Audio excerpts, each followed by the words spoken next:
Urea విషయంలో మంత్రి పొన్నం ప్రభాకర్ వ్యాఖ్యలకు బీజేపీ ఎంపీ రఘునందన్ రావు కౌంటర్ ఇచ్చారు.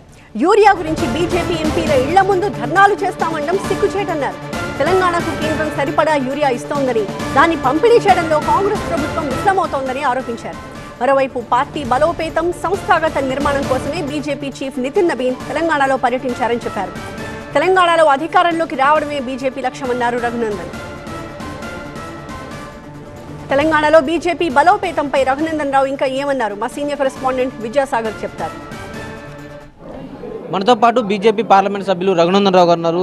కొద్దిసేపటి క్రితం మంత్రి పొన్నం ప్రభాకర్ మాట్లాడుతూ రాష్ట్రంలో యూరియా కొరత ఏర్పడకుండా చూడాల్సిన బాధ్యత బీజేపీదే, ఒకవేళ కొరత వస్తే బీజేపీ ఎంపీలు నేతల ముందు ధర్నా చేస్తామంటున్నారు. ఎలా చూస్తారు ఈ వ్యాఖ్య?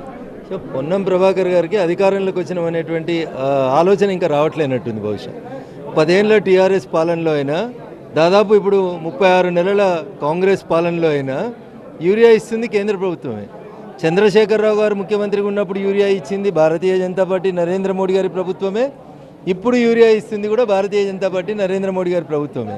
కానీ కాంగ్రెస్ నాయకుల మధ్యలో సమన్వయం లేక, ముఖ్యమంత్రి గారికి మంత్రులకు మధ్యన శృతి లేక, వ్యవసాయ శాఖ మంత్రి ఏం చేయాలనో లేకపోతే రోడ్డు రవాణా శాఖ మంత్రి ఏం చేయాలనో తెలియక, క్యాబినెట్లో ఏం చర్చించుకోవాలనో, వచ్చిన యూరియాని ఎట్లా పంచాలనో తెలియక కొట్టుకుంటున్న కాంగ్రెస్ వాళ్ళకి ఇంకేం చెప్తామన్నా ఇంతకంటే ఎక్కువ. 100% పెరిగిన రైతుల అవసరాలకు అనుగుణంగా తెలంగాణ రాష్ట్రానికి యూరియాను తెస్తుంది, ఇస్తుంది. కేంద్రంలో నరేంద్ర మోడీ గారి నాయకత్వంలో ఉన్న భారతీయ జనతా పార్టీ ఎంపీలే తెస్తున్నాం. తెచ్చిన యూరియాని పంచడం చేత కాకత అనుకుంటుంది కాంగ్రెస్ వాళ్ళు. రాష్ట్రంలో యూరియా యాప్ ఉన్నది, సరఫరాలో ఏమైనా విఫలమవుతున్నారని కూడా రాష్ట్ర ప్రభుత్వం 100% యూరియా పంచడంలో కాంగ్రెస్ ప్రభుత్వం పూర్తిగా వైఫల్యం చెందుతుంది. అడ్వాన్స్డ్ ప్రణాళిక లేదు. ఎన్ని ఎకరాలలో వరేస్తుర్రు, ఎన్ని ఎకరాలలో మొక్కజొన్న వేస్తుర్రు, అసలు వాళ్ళ దగ్గర ఒక గణాంకాలు లేని ప్రభుత్వం ఏదన్నా ఉందంటే, కంటింజెన్సీ ప్లాన్ లేని వ్యవసాయ శాఖ నడుస్తుంది రాష్ట్రంలో అంటే రేవంత్ రెడ్డి గారి సర్కారులో. నీకు ఎంత యూరియా కావాలి, ఎంత దుక్కిమంది కావాలి, ఎంత పాస్పేట్ కావాలో తెలియకుండా కేంద్రం యూరియా ఇవ్వకపోతే ఎంపీలు ఇంటి ముంగట ధర్నా చేస్తాం. ఇట్లా ధర్నాలు చేసిన వాళ్ళు చాలా మందిని చూసినాం. ఢిల్లీలో కానీ ఇట్లే చేసి అడ్రస్ లేకుండా ఆడికి పోయిండో చూసిర్రు. వీళ్ళు కూడా ఆడికే పోవాలని కోరుకుంటే మేము స్వాగతిస్తాం వాళ్ళని. 3 రోజుల తెలంగాణ పర్యటనలో నితిన్ నబీన్ పర్యటన సక్సెస్ అయింది అనుకున్నారు. ఎలా సాగింది? ఇది పార్టీ సంస్థాగత నిర్మాణం కోసం వచ్చినటువంటి కార్యక్రమం.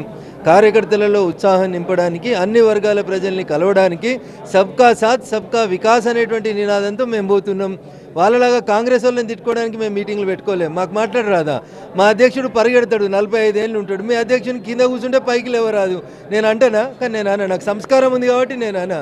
నడవరానోళ్ళు, లేవరానోళ్ళు, కూసోరానోళ్ళు, మాట్లాడరానోళ్ళు నాకు తిట్టరాదా? పొన్నం ప్రభాకర్ కంటే 2 ఆకులు ఎక్కువ తిట్టలేనా నేను? కానీ నాకు సంస్కారం అడ్డం వస్తుంది కాబట్టి తిడతలేం. మా పార్టీ వితిన్ ద 4 వాల్స్ మా కార్యకర్తల కోసం మేము సంస్థాగత నిర్మాణం చేసుకుంటే కాంగ్రెస్ వాళ్ళకి కడుపు నొప్పింది.